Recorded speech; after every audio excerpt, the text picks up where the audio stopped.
Amém, muito obrigado. Queridos, quantos querem ouvir a palavra de Deus aqui nessa manhã? Glória a Deus. Deus há mais de uma década me presenteou com a vida desse homem aqui, o pastor Glauco.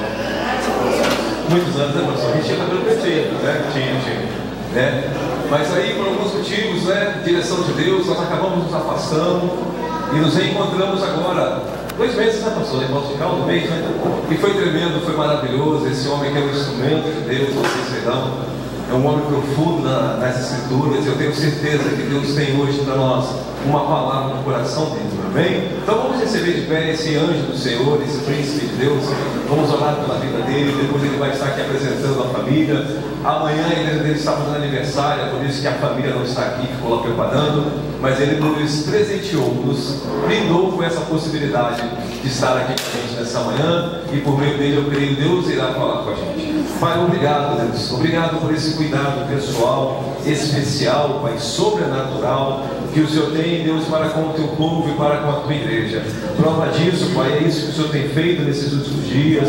Prova disso, Senhor amado, é essa reaproximação com esse homem que me abençoou por tantas vezes, instrumento do Senhor, e que hoje eu tenho certeza, mais uma vez, Pai, vai nos abençoar a tua igreja, abençoar o teu povo. Deus, conhecendo ele, sabendo do zelo dele, Pai, da maneira como ele se dedica às Escrituras, eu sei que ele se preparou por demais, mas que até ele aqui nessa manhã, Deus, se surpreenda com aquilo que o Senhor fará mais uma vez por meio dele. Nós te agradecemos pelo pastor Glauco, em nome do Pai, do Filho e do Espírito Santo, amém? A casa do Senhor, pastor, amém? A próxima refeição às 18 horas. Amém. Graça e paz, queridos. Sente-se, por favor.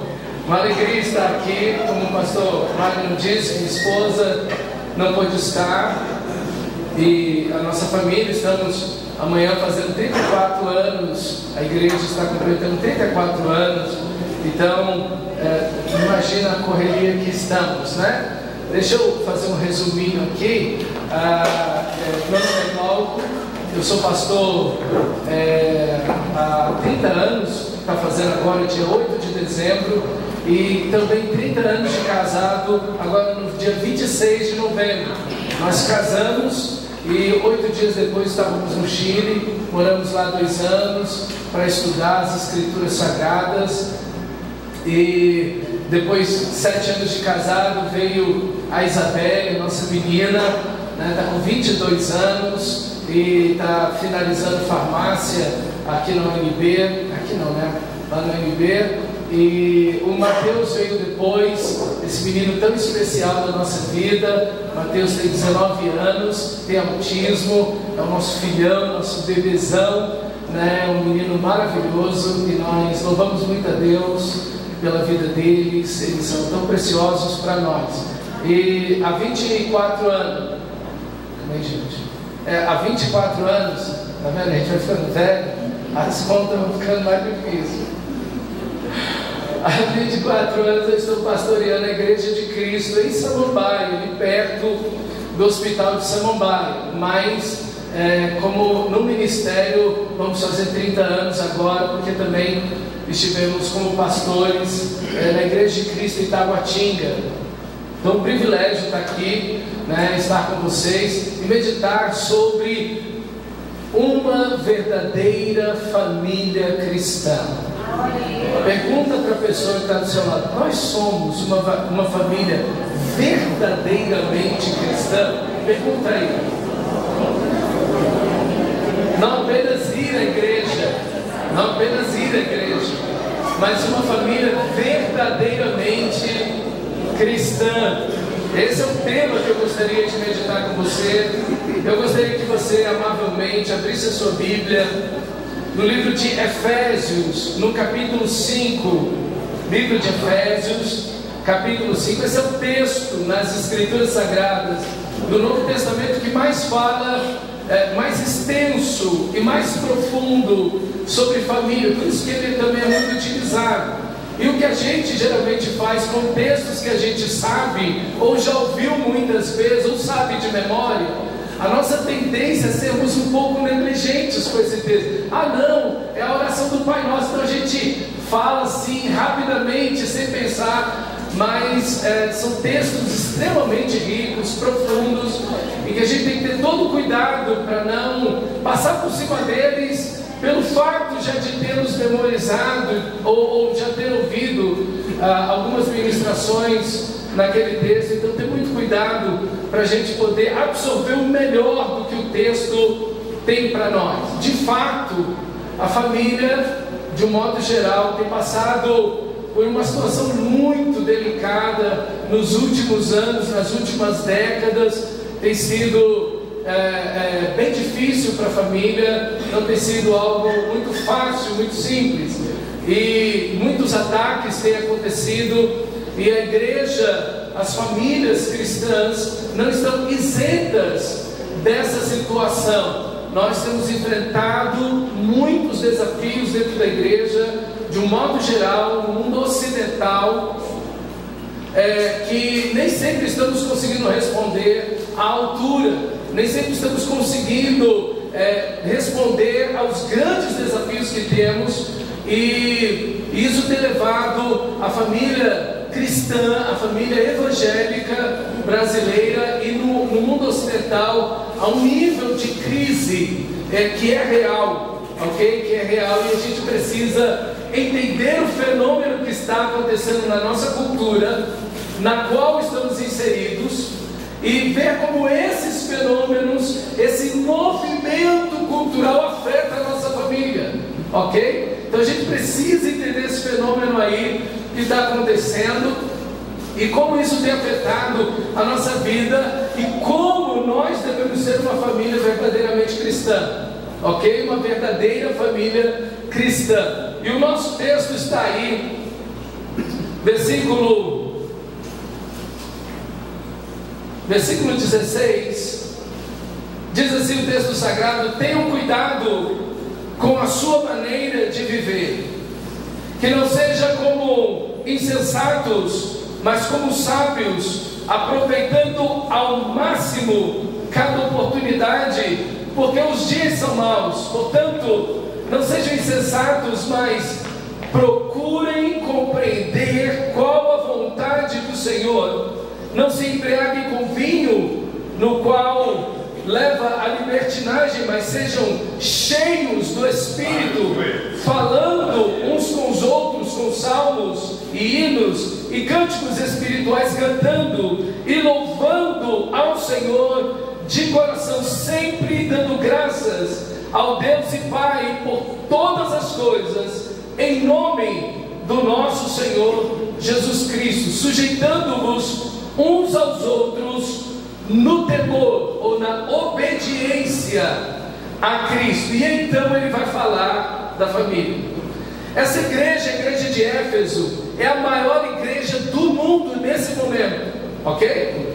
Essa igreja nasceu de um grande avivamento. Ela nasceu de um grupo de 12 pessoas. Quando Paulo chega em Éfeso, no livro de Atos dos Apóstolos, capítulo 18, capítulo 19, então naquela cidade, da principal cidade ali da Turquia hoje, que é a Ásia Menor, naquele então, e Paulo então prega o Evangelho. É um avivamento extraordinário naquele lugar. Para você ter uma ideia, em 2 anos o país da Turquia inteiro ouve do Evangelho, e as igrejas do Apocalipse nascem dessa igreja, ok? Esmirna, Éfeso, Tiatira, Laodiceia, todas nascem dessa igreja de Éfeso. E rapidamente esse avivamento extraordinário acontece nesse local, e muita gente é salva. Há um ensino aqui, há um culto aqui nessa igreja, que está na escola de um homem chamado Tirano, que acontecia, segundo o manuscrito, um rodapé, uma nota de rodapé, no manuscrito de 10 da manhã, Paulo ensinava, até as 4 da tarde, um culto diário, e as pessoas entravam e saíam, adorando a Deus, orando, ouvindo a palavra de Deus. Então um avivamento extraordinário acontece ali, e essa igreja cresce absurdamente, e 10 anos se passam, e Paulo é o pastor dessa igreja, e 10 anos depois Paulo escreve essa carta. O apóstolo começa a ver um declínio na fé desses irmãos. essa igreja começa a declinar, o avivamento começa a arrefecer, esfriar. E Paulo então escreve essa carta para justamente acender o fogo, abanar o fogo, para que o fogo volte para essa igreja. E então Paulo chama essa igreja, como esse texto diz, enchei-vos do Espírito. Ele começa na sua carta falando, logo no primeiro parágrafo dessa carta, sobre as 7 bênçãos espirituais. Então, Paulo fala das 7 bênçãos eternas que todo cristão verdadeiro tem, da graça de Deus, do amor de Deus, da plenitude do Espírito Santo, e vai levando essa igreja em direção à cruz e aos céus. E então fala da unidade no capítulo 4, mostrando como essa igreja deve estar unida, mesmo em meio a uma cultura muito difícil. Essa igreja deve viver o evangelho profundo e poderosamente. E ele entra justamente na família, ele culmina todo esse evangelho extraordinário, dessa plenitude do Espírito Santo. Então ele culmina na família, e ele vai levar esse evangelho para dentro da sua casa, porque esse é o primeiro lugar onde o evangelho deve estar. O lugar onde o evangelho deve funcionar é na sua casa. Sempre. O evangelho não pode funcionar da porta para fora. O evangelho tem que funcionar primeiro da porta para dentro. A minha casa precisa ser a primeira igreja. Aí deve estar, e aí onde eu devo viver de fato o evangelho. Se há transformação, se há vida transformada, se há mudança, se há glória de Deus, se há presença de Deus, se há vida de Deus, deve estar lá na sua casa, no seu relacionamento familiar. E daí ele se estende para todos os outros locais, para o seu trabalho, para a sua escola, deve se estender para dentro da igreja. A saúde da igreja depende da saúde do seu casamento e depende da saúde da sua família. Se o seu casamento vai mal, sua família vai mal. Seus filhos não podem ser felizes se o seu casamento não vai bem. E a igreja só vai estar saudável se a sua família estiver saudável, se a sua família estiver doente, se o seu casamento estiver doente, essa igreja é doente. A saúde dessa igreja depende da saúde da sua família. Mas a saúde da sua família depende desse texto que acabamos de ler: enchei-vos do Espírito. Em que você seja cheio do Espírito. O que nós vamos meditar nesta manhã não se faz na força do braço, não se faz na psicologia positiva. Você pode secar a garganta e perder a voz de declarar, e não vai funcionar. Você pode declarar, você pode dizer, você pode afirmar, você pode determinar, não vai acontecer. O texto não manda você declarar, o texto manda você ser cheio do Espírito Santo. O verbo está no imperativo, enchei-vos, ok? O verbo está no imperativo. O verbo também é um imperativo passivo, isso é, a gente não tem isso em português, mas no grego temos, o texto te manda, mas você não pode obedecer. O imperativo é passivo. Você, que é o sujeito, sofre a ação. Então é Deus que te enche. Você está pronto, você busca e Deus te enche, ok? Mas o verbo também está no auristo, isso é, está no contínuo linear. Você foi cheio ontem, é cheio hoje e vai ser cheio sempre, ok? Então depois desse português grego aqui, vamos para o texto. Enchei-vos do Espírito, é a ordem do texto sagrado. Então como é que minha família, o casamento é saudável? Quando o marido é cheio do Espírito, a esposa é cheia do Espírito. Então esse casamento é saudável, ok? E então os filhos são educados da maneira correta. Essa família é saudável. Essa família é saudável, essa igreja é saudável. E então somos sal e luz no mundo. Então a missão é ser. e então fazer.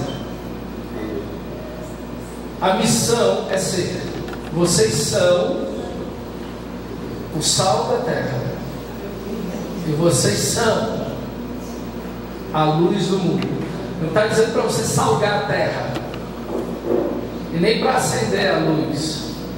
Ele está dizendo que você é o sal da terra, e você é a luz do mundo. Então a missão é ser e não fazer primeiro.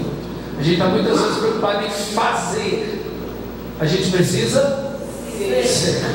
Amém? Então vamos lá para o nosso texto. A igreja em Corinto, perdão por Corinto, porque eu estava em Corinto. Amém? Estava em Corinto. Mas a igreja de Éfeso, ela está sendo pressionada pela cultura, e a nossa família também. A cultura pressiona a gente o tempo inteiro. Aonde você está, a cultura está lá. Sua roupa é reflexo da cultura. Seu corte de cabelo, tudo que você come, tudo isso é reflexo da cultura. E ela pressiona você pelas telas.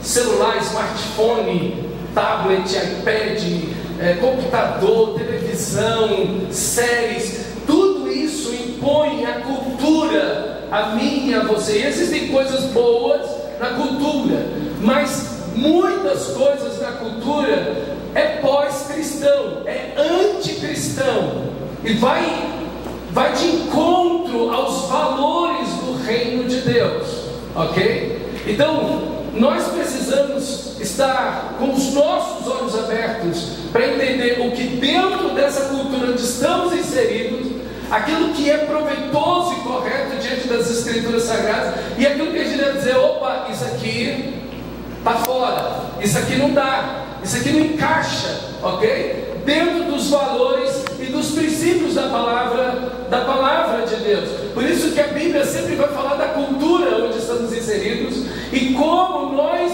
cristãos devemos reagir e agir nessa cultura onde estamos envolvidos.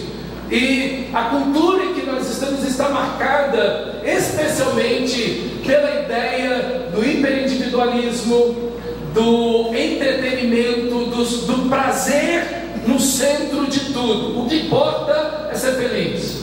Então é uma cultura onde a busca pelo prazer toma a razão de tudo, ok? Toma o centro e o motivo de tudo.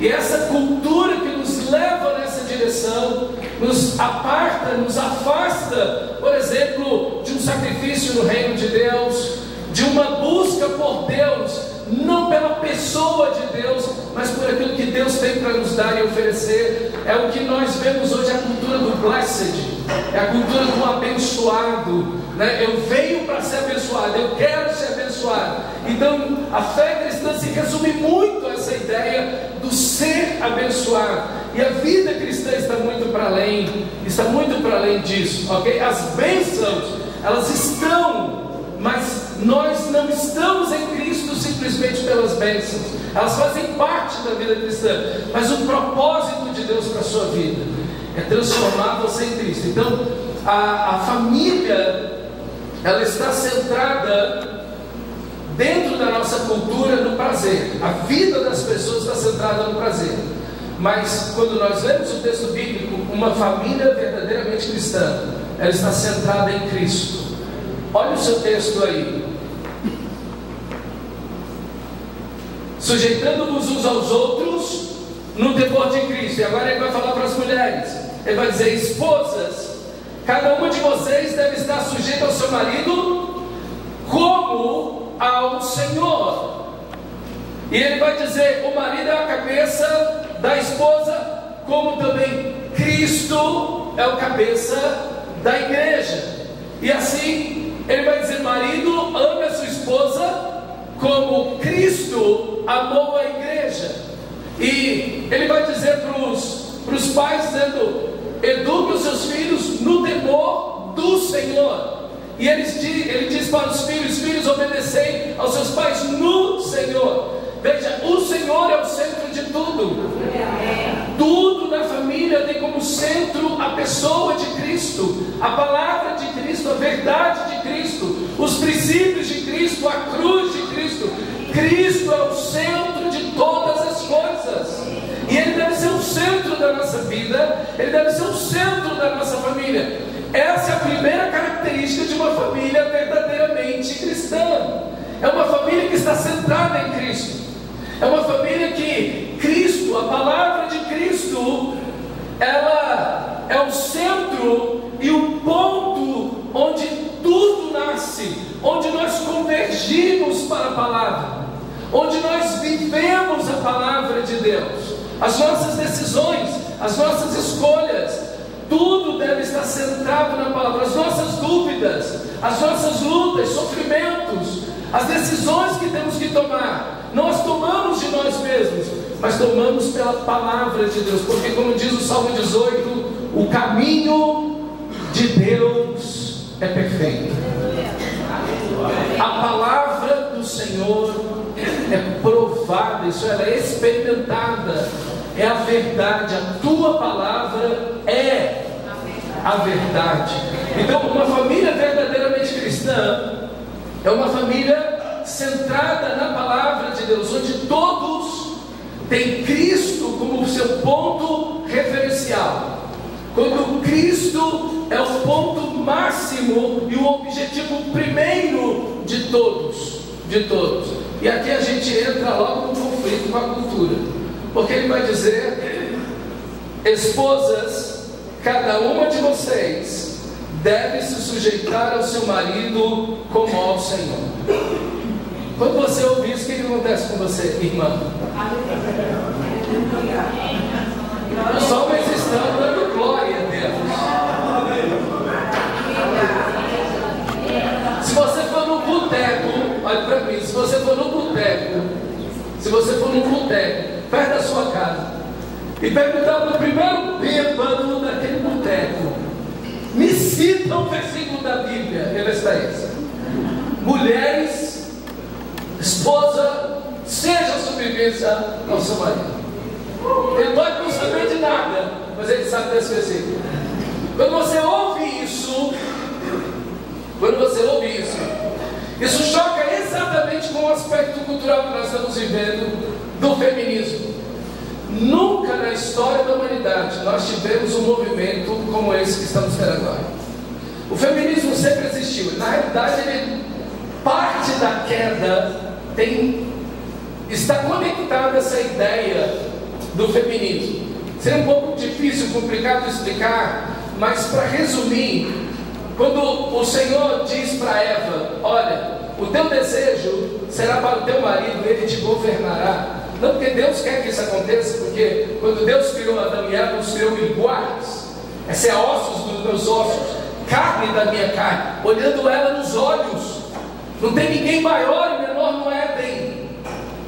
Antes do pecado, são iguais, ok? Ossos dos meus ossos e carne da minha carne, pronto, ok? Mas com a queda, e aqui na própria consequência da ação de Adão em relação a Eva, dos homens em relação às mulheres, que o texto diz: o teu desejo será para o teu marido, e ele te dominará, ele te governará.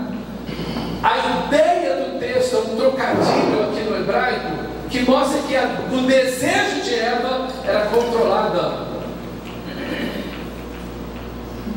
Então o feminismo é um negócio meio antigo. Mas eu quero dizer para você que o feminismo é pecado. E eu quero dizer para você que o machismo é pecado. O machismo não é de Deus, e o feminismo também não. E se você estiver tentando dominar o seu marido, você está fazendo a coisa errada. E porque o casamento não é uma relação de poder. O casamento não é uma relação de poder. Adolescente, olha para mim. Você tem quantos anos, meu filho? É isso. 12. Você faz 13 esse ano? ano que vem, daqui a 6 anos esse menino vai ser um adulto. Daqui a 6 anos, ou um pouquinho mais, esse menino vai estar casado. Como ele não precisou disso? Sim ou não? Sim. Cada um deles, não é? Para entrar no casamento entendendo os valores de Deus. Meus irmãos, o casamento não é uma relação de poder. Faça do casamento uma relação de poder, você vai acabar com o seu casamento. E depois vai botar a culpa no diabo. E depois vai pedir para o pastor te ungir com óleo e fazer uma oração forte. Você pode beber óleo, não vai ser bom. Eu não aconselho. Não vai dar certo. Casamento não é uma relação de poder. Casamento cristão não é o marido dominando sobre a mulher. O casamento cristão não é a mulher dominando sobre o marido. Pastor, mas todas as mulheres da cultura se levantaram e estão dominando. Você tem uma família verdadeiramente cristã? Ou é só um título que você quer carregar na vida? O texto sagrado, ele é atemporal. Isso é, ele não está movido a tempo e ele é supracultural. Ele não depende da cultura. É a verdade de Deus. E esse texto é a verdade de Deus. Esposa, obedeça ao seu marido como ao Senhor. Obedeça ao seu marido como ao Senhor. Essa é a parte fácil do texto. Porque Paulo está dizendo aqui o que toda mulher naquela época fazia. Toda mulher naquela época fazia. Ela obedecia seu esposo. Ok? Não tem nem. Quando os irmãos leram esse texto, ninguém ficou ressabiado igual a gente. Ah, meu Deus, pastor, olha o que você está dizendo. Você controla. Você ora. Ninguém se espantou, nem homens e nem mulheres, porque era o que acontecia naquela época. Sempre houve o feminismo, um salto aqui, outro ali, pontos de rebelião e tudo, de uma resposta em relação ao machismo. Mas igual nós estamos vendo, nunca vimos a sociedade ocidental tomada pelo feminismo, e isso está dando muito ruim. Isso está sendo muito ruim, porque o que nós estamos vendo é uma nova geração de homens muito enfraquecidos, que não conseguem exercer uma boa liderança. E o texto sagrado está dizendo, como Cristo é o cabeça da igreja, assim o marido é o cabeça da mulher. Então, veja, e daqui a pouco a gente vai chegar na gente. Então você segura aí, não ri não, porque o negócio vai ficar estreito demais para nós. O negócio feio vai ser depois. As irmãs vão ficar com a parte fácil, porque o negócio vai pegar depois, quando falar para a gente que é homem. Porque esse texto vai. Então você segura aí. A questão é que, falando para as irmãs, que o homem é o líder, é o cabeça, como Cristo é o líder da igreja. Isso não quer dizer que o homem ele simplesmente age na sua cabeça e não consulta a esposa, não é isso. Mas a gente precisa de líderes dentro da nossa própria família, e o homem precisa exercer esse papel, e a gente vai ver como ele vai fazer isso. Quando o feminismo vem e quebra essa estrutura bíblica, e ele vai arrebentando tudo, e eu quero te dizer, minha irmã, que você deve amar o seu marido, que você deve honrar o seu marido, que você deve permitir que ele exerça uma liderança saudável dentro da sua casa, e que você deve honrar. Agora, irmã, pega um lápis aí e um papel e anota o que eu vou dizer agora, um segredo. Sozinho, irmã. É um segredo, é um mistério. As mulheres se sentem amadas assim. Oh, meu amor, você é linda. Oh, mas você, olha os seus olhos, o seu cabelo. Olha, você é linda. As mulheres se sentem amadas assim. Você pode chegar para o seu esposo e dizer: ô barrigudinho maravilhoso, não vai adiantar nada. Zero. Amor, seu cabelo é lindo. Zero.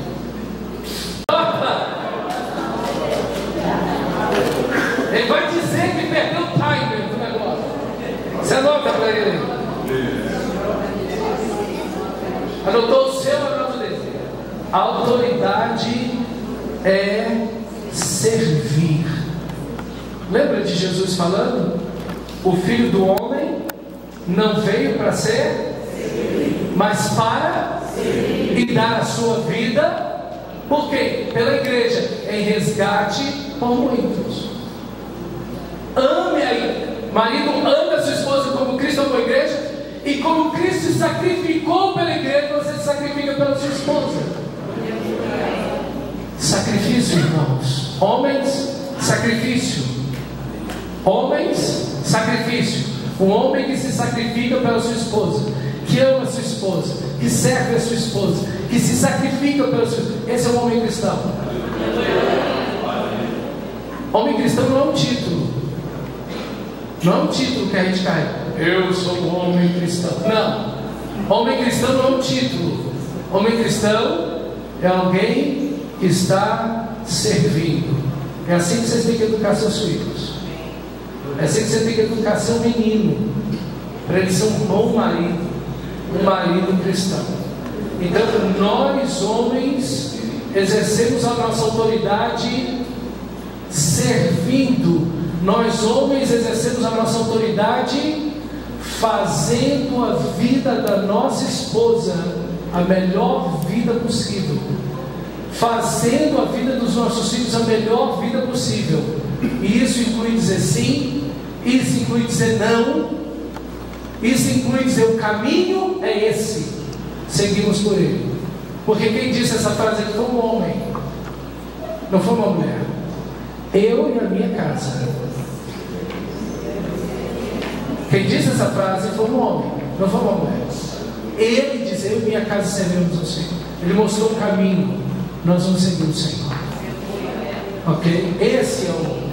Ele exerce a sua liderança servindo. Quem está em último lugar? O homem. Jesus diz: eu não vim para ser servido, para servir. Você não é o faraó. Anota.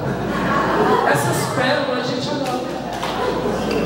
Você, homem, você não é o faraó. Tem homem que senta no sofá, quem me apana, quem traz a comida, ele não faz nada, ele se espalha, se joga no sofá. Alguns de uma forma terrível, de cueca. Cena mais esquisita do mundo. Ele se joga e se espalha lá. E a família inteira está ali servindo aquele cara. Não é isso que Jesus está dizendo. Não é isso que nós devemos fazer. Um homem cristão, ele está para servir. Meu irmão, presta atenção. Se você serve na igreja, você tem que servir em casa também. Não, rapaz, pensa no irmão fulano da vida. Esse homem serve na igreja. Jesus Cristo, que exemplo de homem maravilhoso. Serve na igreja. Homem extraordinário aqui. Em casa. O rolo de papel higiênico, aquele negócio vai desinfectar. Tem 2 anos. E o rolo de papel higiênico você vai tirar, o bicho está rodando assim. Não tem um aperto naquele negócio. Se a mulher não fizer, faz. Serve em todo lugar. Em casa, não, meu irmão. Lembra, o evangelho funciona primeiro dentro de casa. Dentro de casa. Meus irmãos, amar a esposa, exercer a autoridade. E agora, ele vai dizer, no capítulo 6, Filhos, obedeçam os seus pais no Senhor, pois isso é justo. Honre teu pai e tua mãe, que é o primeiro mandamento com promessa, a fim de que tudo corra bem com você e você tenha uma vida longa. Pais, não irritem seus filhos, antes criai-os segundo a instrução e o conselho do Senhor. Tudo é do Senhor. Essa é uma família centrada em Cristo. Tudo é o Senhor. A esposa obedece o marido como ao Senhor. O marido ama e se sacrifica pela esposa e exerce a autoridade como o Senhor. Agora os pais ensinam os filhos no Senhor, e os filhos honram o pai e a mãe no Senhor. Tudo é o Senhor. Tudo é Cristo. E aqui falando de educação de filhos, que dá um pano para a manga, né? Olha aí, Jesus, anota aí. Tem sido um grande desafio. Tem sido um grande desafio. Mas a primeira palavra é para os filhos. Então você é filho, honra teu pai e a tua mãe. Olha para mim. Está anotando? Anota aí, filho. Anota aí. E depois tu não joga fora, não. Honra teu pai e tua mãe. Isso significa que você não pode deixar seus filhos te desrespeitar. Isso acontece muito com as mulheres. Quando teu pai chegar? Não, é agora. É aqui. É comigo. A dona da vida, minha avó, a negona, desse tamanho, 13 filhos, lá no Rio de Janeiro, não tinha um que piava com ela. E não tinha esse negócio, só quando o senhor Eduardo chegar, não. É comigo aqui. Você vai resolver esse negócio? É aqui, comigo. Então você nunca deve deixar seus filhos desrespeitar você, nem quando eles forem adultos. Nem quando eles forem adultos. E você, homem, nunca pode deixar seus filhos desrespeitarem a sua esposa. E nem você, irmã, deve deixar seus filhos desrespeitarem o seu marido. Nunca. Nunca. De jeito nenhum. Então a gente mantém esse ambiente de honra, de respeito dentro de casa. Ninguém grita com a mamãe, ninguém desobedece a mamãe, ninguém grita com o papai. A gente honra o pai e a mãe. Então bota esses meninos para lavar a louça. É dona Gina. Muita quer do teatro, né, Didi? Tem o livro seco. Olha, deixa eu dizer uma coisa. A casa não é hotel. Irmã, entenda uma coisa. A casa não é um hotel. Hotel não é hotel. Todo mundo dentro de casa tem que ter suas responsabilidades. Todo mundo. Se o bebê conseguiu espalhar, o mesmo bebê consegue, tem força para juntar. Porque depois você fica lá descabelado, fedendo a cebola, reclamando todo mundo, dizendo: nessa casa ninguém me ajuda. Mas você também não coopera. Quem espalhou, junta. Quem sujou, aí tá fácil, não é? E não tem idade. Ah não, mãe, eu trabalho. E eu acho que eu estou fazendo até nessa casa. O que vocês acham que eu estou fazendo dentro dessa casa? O que é isso? Não é porque você está trabalhando, está estudando, que você tem que deixar de fazer tarefa dentro de casa. Suas tarefas são as mesmas. Quando você chegar na escola, do trabalho, você continua. O que é isso? Porque essa criança, esse jovem, esse adolescente,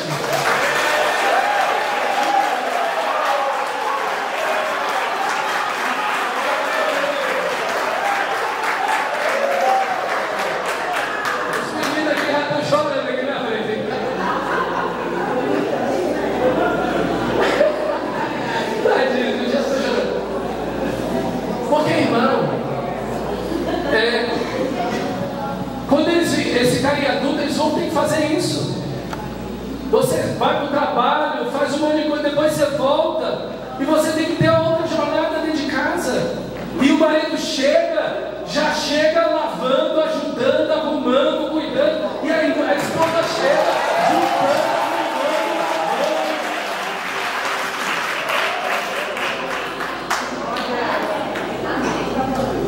Porque tem que ter uma plaquinha na geladeira. Aqui não é hotel.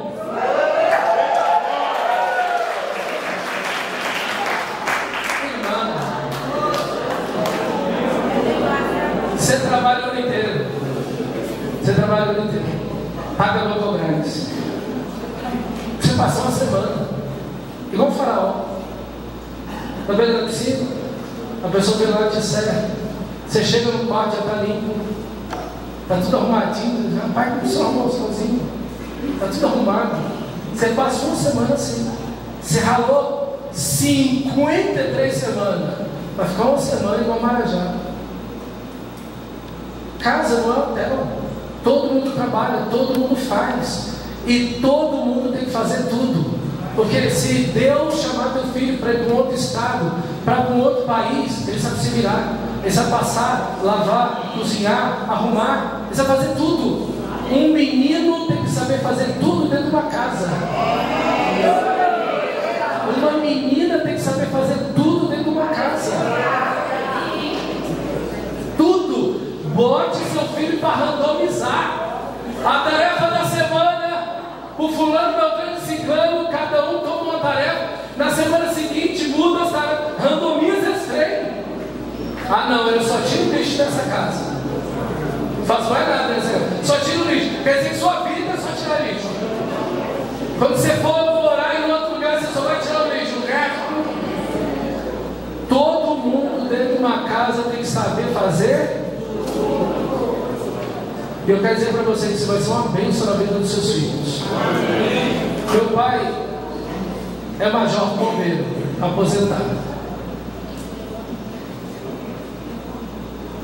A gente, quando recém mudou para Taguatinga, eu tinha 11, 12 anos de idade. Meu pai pegava o cartão de crédito dele, da conta dele, entregava na minha mão. Quando eu tinha 12 anos de idade, eu tinha quase o tamanho que eu tenho hoje. Porque se muito rápido, parei. Eu pensei, vou esticar, vou ficar com 2, 3 metros, né? Nada, com pequeno. Então, rapidamente, eu fui. Ele me entregava o cartão, a senha dele. Eu falava, vai no banco. Tira parte do meu salário, traz para casa e deixa para a mamãe. Eu vou trabalhar, não tem comigo. Eu tinha 12 anos de idade. BRB sempre estava ativo. Estava no cartão assim do meu pai. Eu enfrentava o filho. Eu não sei como aqueles doidos davam dinheiro para mim. Porque povo era doido. Mas você dá dinheiro comigo 12 anos de idade, tá? E eu ia lá, pegava o dinheiro do meu pai, entregava para mim. A compra do mês eu fazia. Da casa inteira. Com 12, 13 anos de idade. Ó, você, ele perguntava para mim, filho, com quanto você acha que dá para fazer a compra da casa? Como eu já tinha feito anteriormente, pai, com tanto dá para fazer. Minha mãe, não, com tanto não, tem que ser um pouco mais. Porque ela queria pegar o pai.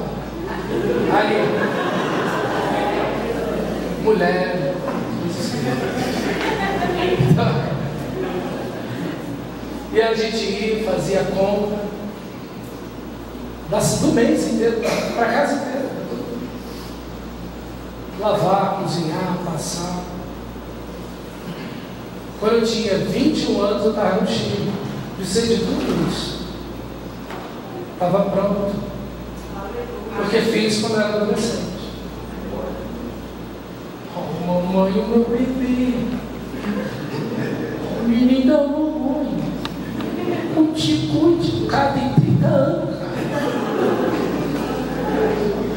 Ou eu não tenho problema.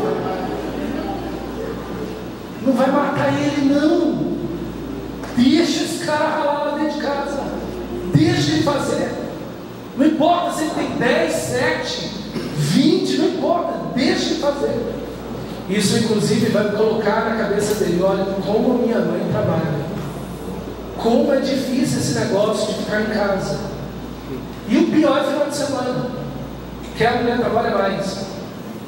E quando ela trabalha fora e trabalha dentro de casa, aí fica pior ainda. Então a gente tem que estar para apoiar, para ajudar. Então, ensine seus filhos a honrar a vocês. Ensine seus filhos a honrar vocês. E vocês ensinem os seus filhos na palavra de Deus. Meus irmãos, 80% dos filhos dos crentes, 80% dos filhos dos crentes não estão na igreja. Chega a adolescência, vai embora. Vai embora. Não estão mais na igreja. E aqui está, meu irmão, o que você, pai e mãe, deve fazer. E aqui a responsabilidade cai sobre nós, homens, mais do que sobre as mulheres, porque nós somos cabeça. É que vocês devem levar seus filhos a amar a Deus. Meu pai vendo o jogo do Flamengo, coitado, já no jogo do Flamengo, eu era moleque pequeno. O meu pai entrava naquela televisão, ele gritava, parecia que estava na beira do canto. Ele falava, ele discutia, ele opinava, ele era do juiz ao gandula, e ele, quando dava o gol, todo mundo sabia, do quarteirão. Era um negócio. Esse negócio parece importante para o meu pai. Olha como é que ele fica quando ele vê jogo. A paixão, o sangue nos olhos. Um negócio terrível. A gente consegue fazer os nossos filhos torcer para o mesmo time de futebol, porque estamos apaixonados por aquilo. Qual o mandamento de Deus em Deuteronômio 6? Deus é o primeiro, o único. Ouve, Israel, o Senhor nosso Deus é o primeiro, é o único. Amarás o Senhor teu Deus de todo o teu coração, com toda a tua alma, com todo o teu entendimento, com todas as tuas forças. Esse mandamento que eu te dou, que ele é o primeiro, o único, que você vai amá-lo de todo o coração, esse mandamento você vai inculcar no seu filho. Esse verbo hebraico, esfaquear, isso é, você vai colocar na alma do seu filho o amor por Deus. Os nossos filhos torcem para o mesmo tipo de futebol, porque eles veem paixão. Mas se eles não amam o mesmo Deus, tem uma razão.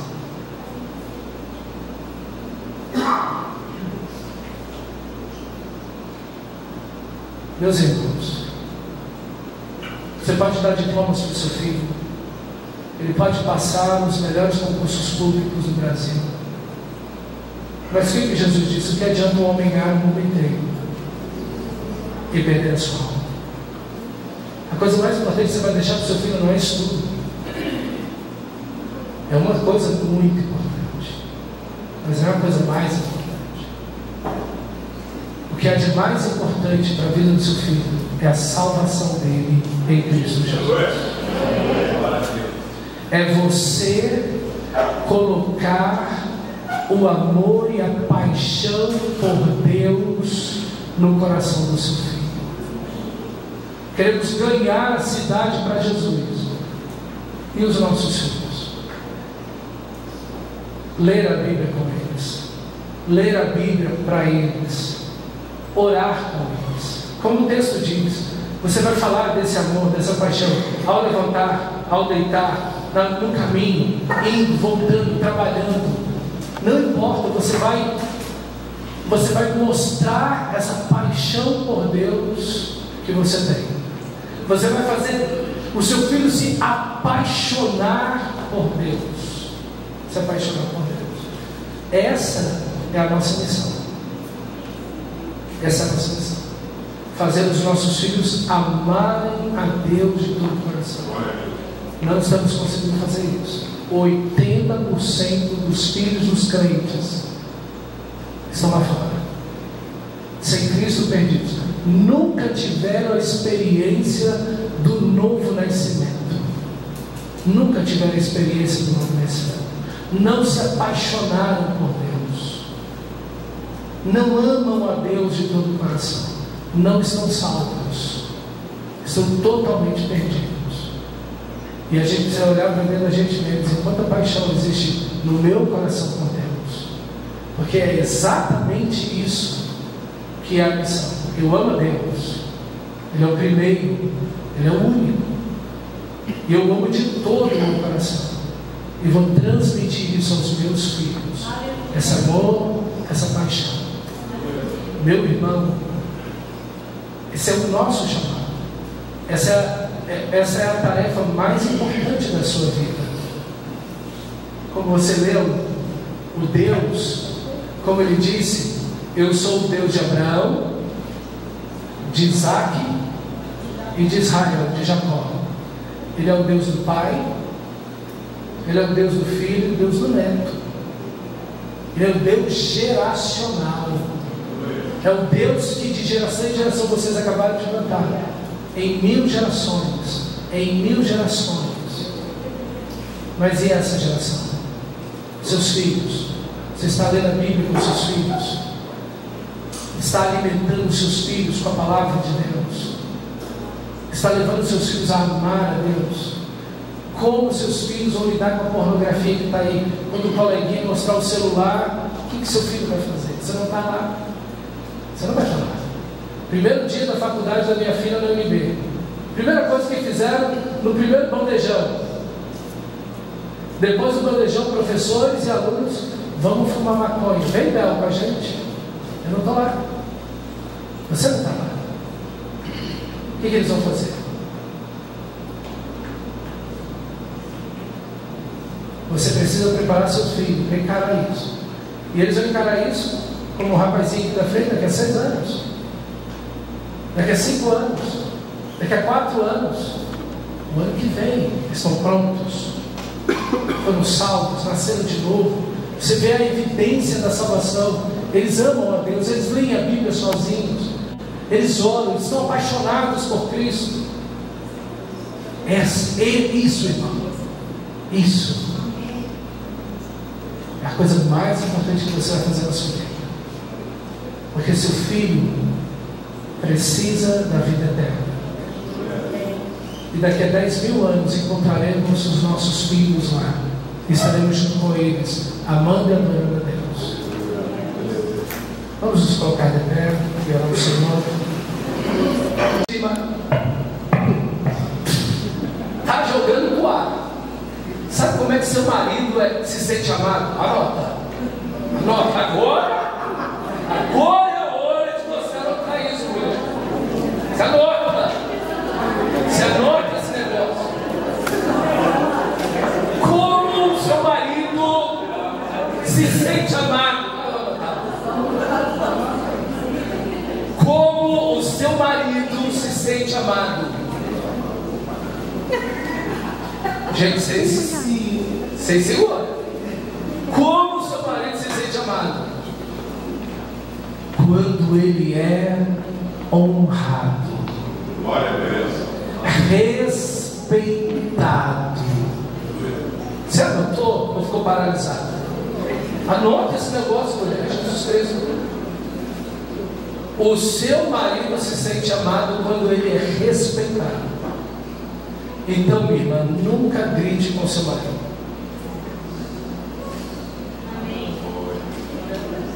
Porque o texto sagrado vai dizer que está cheio do Espírito Santo.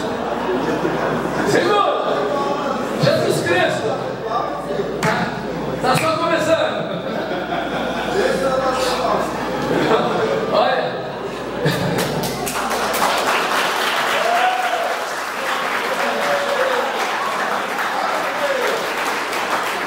só os homens digam amém. Jesus está falando para a gente nessa manhã. Então, o texto está falando que uma mulher cheia do Espírito, e aí para todos, alguém cheio do Espírito, é alguém que fala. Veja que o primeiro indicativo A primeira evidência de alguém cheio do Espírito Santo, no versículo 18 aí, no capítulo 5, versículo 18, é o que? Falando. Aleluia. A primeira evidência que alguém está cheio do Espírito Santo são as palavras, porque a boca fala, disse Jesus, do que está cheio. Então, minha irmã, se você está cheio do Espírito Santo, trate seu esposo com toda docilidade, amor, honra. Às vezes ele vai tomar uma decisão diante dos filhos. A pior besteira que você faz é desautorizar seu marido. Faz isso não. Na realidade, a maioria das coisas que vocês, irmãs, dizem está certo. A forma que vocês fazem está errada. Eu estava de novo. Escrever de novo, escrever. A maioria do que uma mulher vai falar para o seu esposo está certo. A forma que ela diz é que é complicada. O marido está lá, o filho fazendo um negócio, ele, vou te botar de castigo. Aí ela vem e se põe no meio e diz, mas bem. Aí você acabou com tudo. Deixa ele botar de castigo. Depois você conversa com ele, amor. Será que, né, o castigo foi ideal? Será que o tempo foi ideal desse castigo? Será que você não foi muito exagerado? Depois que ele está com a cabeça feita, não fala com esse. Anota aí. Se ele estiver vendo jogo, você não fala com ele. Zero. Não.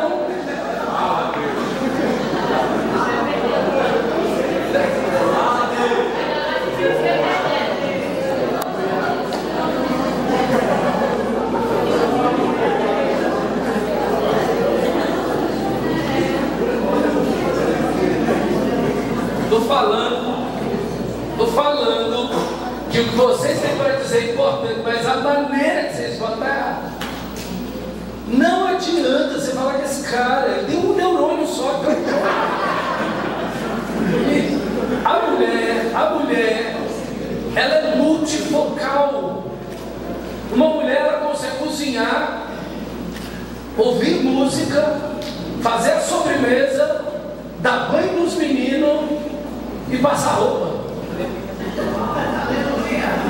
Consegue fazer.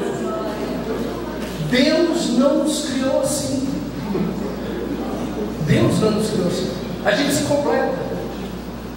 Esse cara só sabe fazer aquilo. E na hora que ele está vendo o jogo, esquece, mulher. Deixa esse homem em paz. Deixa ele. Deixa ele lá. Depois dos 90 minutos você conversa com ele. Se o time dele perder, você conversa com ele. É o seguinte.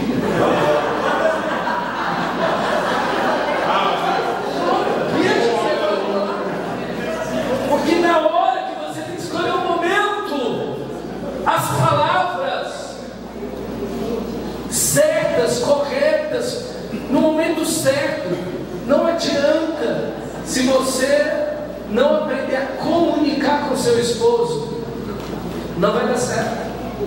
Aquilo de importante que você tinha para dizer vai criar uma resistência no coração dele, porque a forma que você fala, o momento que você fala, a maneira que você fala, atropela tudo. No lugar daquele homem abrir o coração dele fecha. Não porque o que você está dizendo é errado, mas como você está fazendo isso? Você anotou? Não murcha não, irmão. Você anota, você gosta. Você fica feliz aí. Agora, eu estou dividindo minha mensagem em 3 partes. Agora os homens.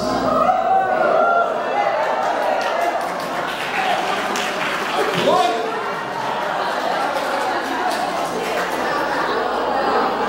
Você senta. Você não vai embora não. Você senta. Você não coopera, você fica. O maior impacto marido, ame a sua esposa como Cristo amou a igreja, e assim mesmo se entregou por ela. Esse é o maior impacto do texto. Por quê? Porque um homem naquela época, a esposa para ele, nessa cultura em que Paulo escreve essa carta, a mulher era simplesmente um bem que o homem possuía. Era simplesmente um produto que ele tinha na mão. Então ele tinha uma cadeira, uma mesa, uma esposa, filhos, tudo pertencia, estava do domínio e controle, e ele usava tudo como ele queria, tudo como ele queria. Então ele era o dono de tudo, e ele fazia o que quisesse com qualquer um, e nada e nem ninguém iria reprimi-lo, prendê-lo. Ele poderia fazer o que bem entendesse com qualquer pessoa da família e da casa dele, os escravos, enfim, ele podia fazer qualquer coisa que ele quisesse. Não havia nenhuma limitação ou uma interposição, inclusive da lei, contra ele. Por isso que esse homem, e isso era ensinado para o menino desde muito pequeno, quando o menino tinha, e aqui está mais ou menos para você ter uma ideia de como funcionava a mentalidade de um garoto, né? Na época greco-romana que o texto sagrado está. O menino chegava ali na puberdade, 11, 12 anos de idade, ele não podia ter filhos, não podia ter relação sexual com uma mulher, senão ele ia ter filhos, e esses filhos iam ser herdeiros. Então o que os pais faziam? Todo mundo fazia isso. Pegava e dava um outro menino para ele, com quem ele mantinha relação sexual por 15 anos, ou até mais, até ele chegar aos 30, que era a maioridade dele. Com 30 anos ele casava. Então esses primeiros 15 anos de vida dele era homoafetivo, ok? Depois ele casava. Quando ele casava, ele trazia esse relacionamento para dentro do casamento. Então ele já é um casamento a 3 aqui, mas ele tinha acesso sexual a todas as pessoas dentro de casa, sejam filhos, escravos, qualquer um. Ele tinha suas amantes e ia para o prostíbulo. Essa era a vida de um homem naquela época. Isso era o normal, era a cultura para a qual Paulo escreveu esse texto. Essa cultura era assim, ok? Isso era o normal de tudo. Assim, escandaliza a gente, mas só para você ter a ideia do mandamento. Agora você vai ouvir essa palavra, e isso vai impactar você, porque você entende como funcionava a cabeça, como era formada a cabeça de um homem naquela época. Não havia limite para esse cara, ok? Em esfera alguma, ok? Dentro de casa ele era o dono supremo em tudo. Ele tinha quantas mulheres ele quisesse, enfim. E o texto está dizendo: o marido ame a sua esposa. A esposa era um bem que ele tinha. Ele podia tê-la e trocá-la a hora que ele quisesse. Um judeu dizia, por isso você vê um escândalo. Você vê até numa cultura judaica, que você vê Jesus diz: olha, quem se divorciar, a não ser por motivo de adultério, comete pecado. E aí os discípulos dizem: então não convém casar. Olha a mentalidade dos discípulos. Então não convém casar. Só, opa, vamos aí. Então veja que ele jogava a mulher fora por qualquer coisa. Por isso que a lei de Moisés no Antigo Testamento proíbe que se abandone a mulher, que se divorcie da mulher, a não ser por imoralidade sexual, se ela cair em adultério. Porque Deus está protegendo a mulher do abuso do homem. Quem não entende a Bíblia vai pensar que a Bíblia é machista, mas é exatamente o oposto. Deus está guardando, protegendo quem? A mulher, a criança, a viúva. Então o homem podia pegar a mulher e largar? Não! Vocês não vão fazer igual as outras culturas fazem. Vocês vão fazer diferente, porque vocês são o meu povo.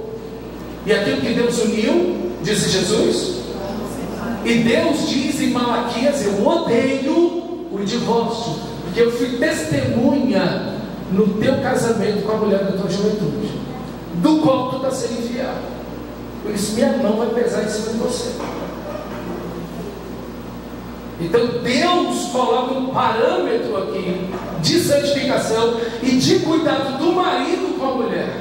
Agora veja o texto: marido, ame a sua esposa.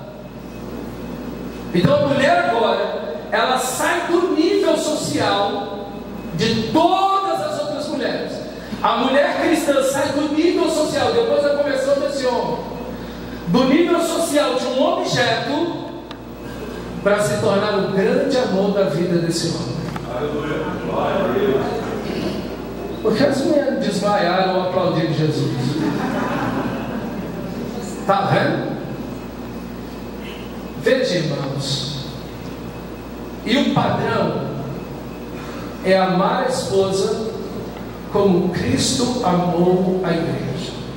O padrão não é o seu amor, ou a história de vida que você teve, ou o exemplo do relacionamento do seu pai e da sua mãe. Você não foi salvo para permanecer igual você era, ou igual sua família foi. Você foi salvo para ser igual a Jesus. Esse é o grande objetivo do Espírito de Deus e do Evangelho. O Evangelho não é melhorar você. O Evangelho não é evoluir você. O Evangelho não é fazer, não é um upgrade, não é a melhor versão de você. Isso não tem nada a ver com o Evangelho. O Evangelho é transformar você à imagem de Cristo, para que você volte ao Éden. Qual é o Éden? Façamos o homem a nossa imagem e semelhança. O que Paulo vai dizer em Romanos 8? Que o objetivo do Espírito Santo é exatamente transformar cada um de nós à imagem do seu próprio Filho. Então o que Deus quer com o seu casamento? Que você viva como lá no Éden. Então, para isso, marido, agora você tem um padrão de amor: Cristo. Como Cristo amou a igreja, você ama a sua esposa. Então Cristo não tem duas igrejas, só tem uma igreja. Só tem uma igreja. Ele ama a sua esposa e ele é fiel à sua esposa. Meu amado irmão, está muito difícil ser homem hoje em dia. Por quê? Porque você vê a questão da imoralidade, ela está alastrando-se de uma forma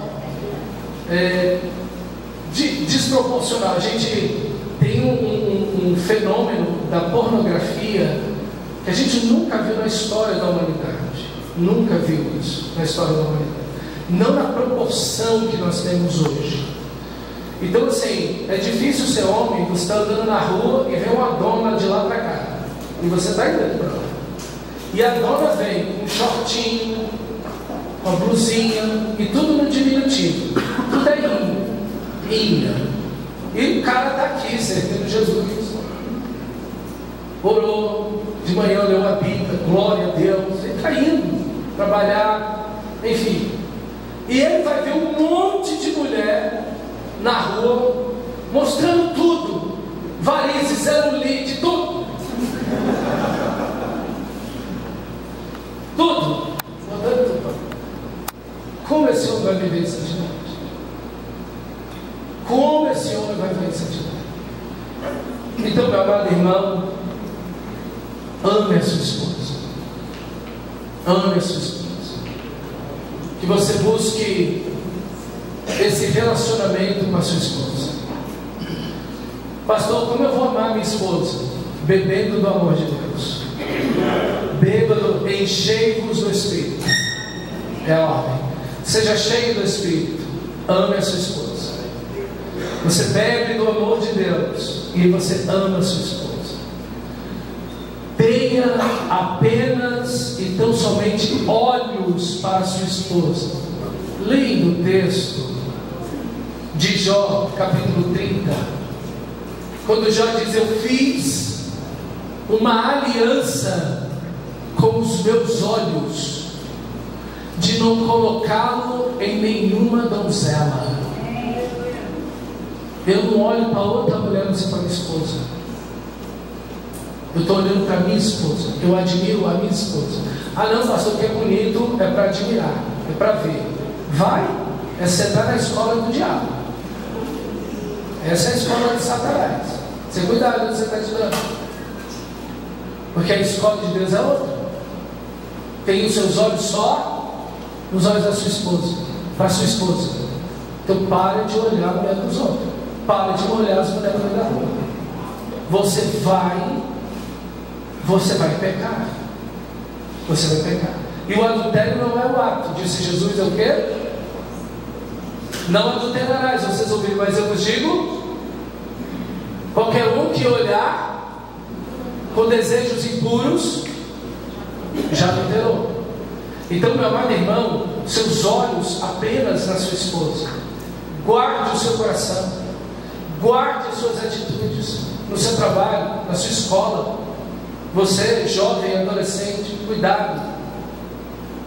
A gente vê às vezes os adolescentes, os jovens, eles se abraçam uns aos outros. Menino, a menina vai lá e abraça o menino. Oi, tudo bem? Dá aqueles garros. Você, calma aí, rapaz. Meu corpo é de Jesus, sai fora. Você fica bem por aí.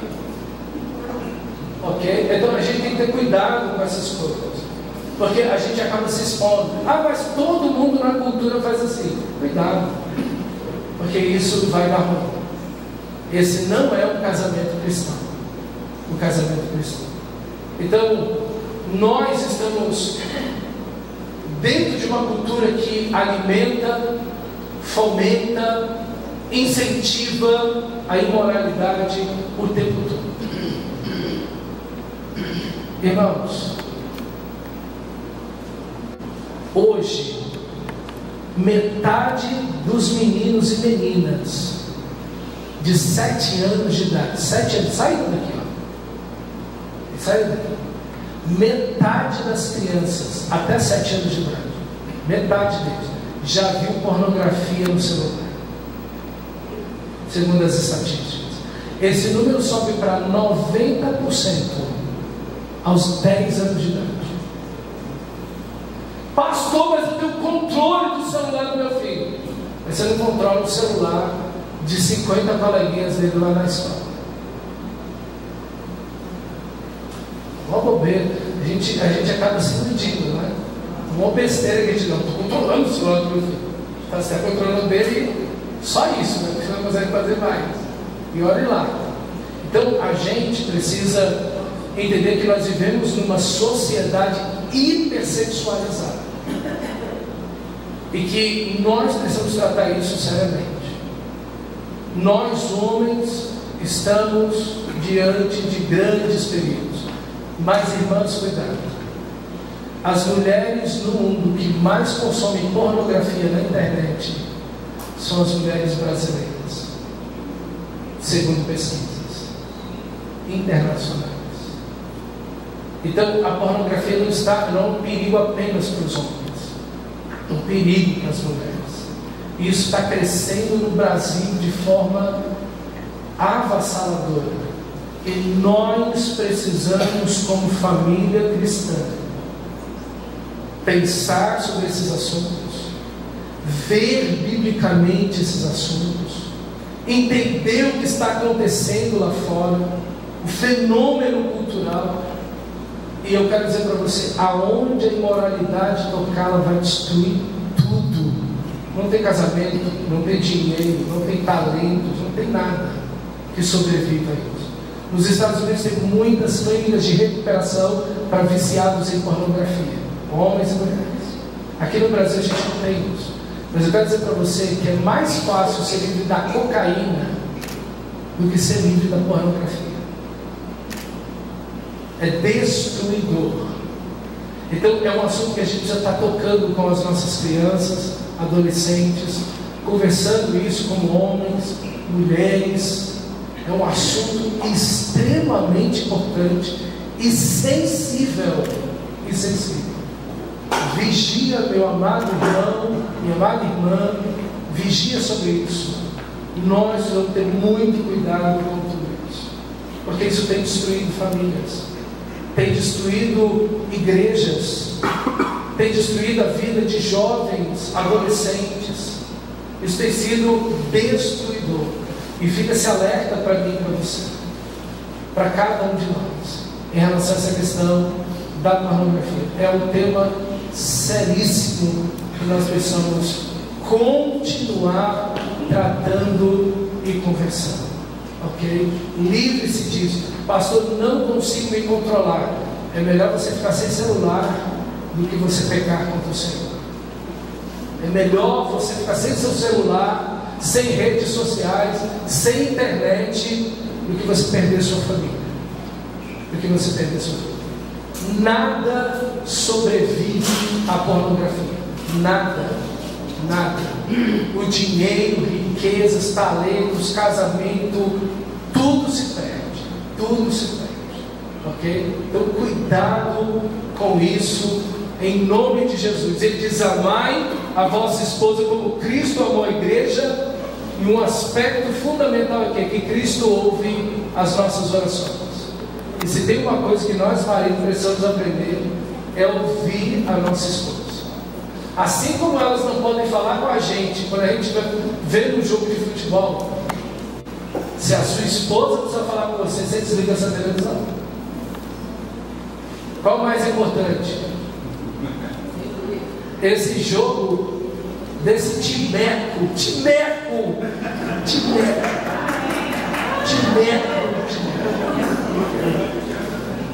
essa camisa feia que você está usando, ou a sua esposa. Olha, deixa eu te dizer uma coisa. Quando você ora, Deus te ouve? Sim ou não? Sim. Então Deus não está ouvindo a tua esposa. Quando a tua esposa não é para amar a esposa como Cristo amou a igreja, quando a gente ora, Deus ouve. Então quando sua esposa falar, você desliga a televisão. Aí é o equilíbrio. Você procura o horário certo de você falar também. Você não atropela não, né? Você procura o horário certo de falar. Mas é uma coisa importante. O que você vai fazer? Você deixa esse jogo para lá e vai ouvir sua esposa, porque ela é mais importante que qualquer jornal, jogo, série, filme, ou seja lá o que você está assistindo. Ok? Então é importantíssimo. E outra, quando você estiver ouvindo a sua esposa, dê total atenção a ela. Valide o que sua esposa está dizendo. Muitos homens, enquanto a esposa está falando, está lá: ah, meu Deus, você não vai me calar a boca. Ai, que frescura. Para que tanto exagero? Não está tudo isso também. E a mulher está lá falando: olha, a coisa está nesse ponto, está dizendo. E você está rebatendo a mulher dentro do seu coração. Você está fazendo a coisa errada. Você precisa validar o que a sua esposa está falando. Você precisa validar os sentimentos da sua esposa. Ela precisa saber, quando eu estou falando, o meu esposo está inteiramente ali me ouvindo e tentando, procurando me compreender, compreender o que eu estou sentindo, validando, ouvindo. Irmão, se você quer um casamento feliz, isso é fundamental. Isso é fundamental. Como você está ouvindo a sua esposa? A nota não é você que tem que dar, é ela que tem que dar. Não dê agora a nota não, por favor, irmão. Você segura aí. Você dá essa nota com benzinho. Eu sinto, quando eu converso com você, que a sua nota não é hora de me ouvir. E você não rebate não. Você que é homem, você aceita a nota. E diz: Deus, tem misericórdia, pede perdão logo. Você diz: bem, perdão, eu preciso te ouvir melhor mesmo. Se você me deu olha, eu aceito essa nota. Eu aceito, essa nota é horrível. Eu estou horrível mesmo. Olha a maneira como eu tenho te ouvir, não é boa. Eu quero te pedir perdão com humildade. Com humildade. Cristo amou a igreja. Amar a esposa é ouvir a esposa, é cuidar da esposa, é zelar da esposa, ok? Uma coisa boa para os homens fazerem, sabia que é passar roupa? Eu não sei se você já teve essa experiência.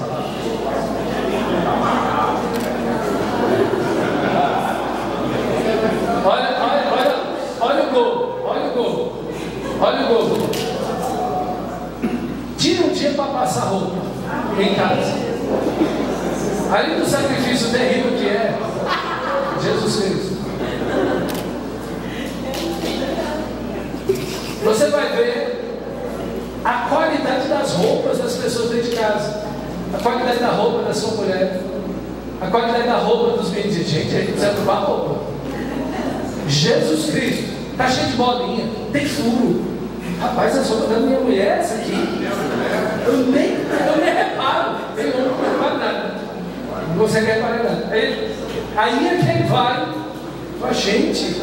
Então, assim, irmão, amar é cuidar, amar é proteger, amar é ouvir, amar é servir. E por último, para os homens, para o meu terceiro ponto, é como exercer a autoridade.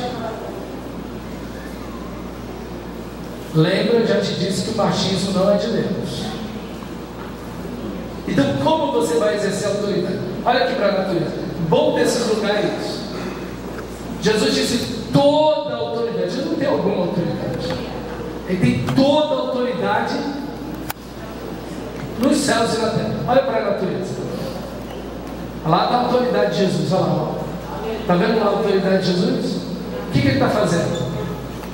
Olha para o seu corpo. A autoridade de Jesus está aí. Ele está enchendo os seus pulmões de ar, fazendo o seu sangue circular. Exercer a autoridade. Presta Deus. Não, agora os homens vão anotar. Esqueci. Pega o papel e anota. Porque se as mulheres anotarem, ele tem que anotar também. O que é exercer a autoridade bíblica? Bíblica. O que é autoridade cristã? Vou resumir numa frase: é fazer da vida das pessoas a quem Deus colocou sobre minha responsabilidade a melhor vida possível. A autoridade é servir. Anota rápido. Anota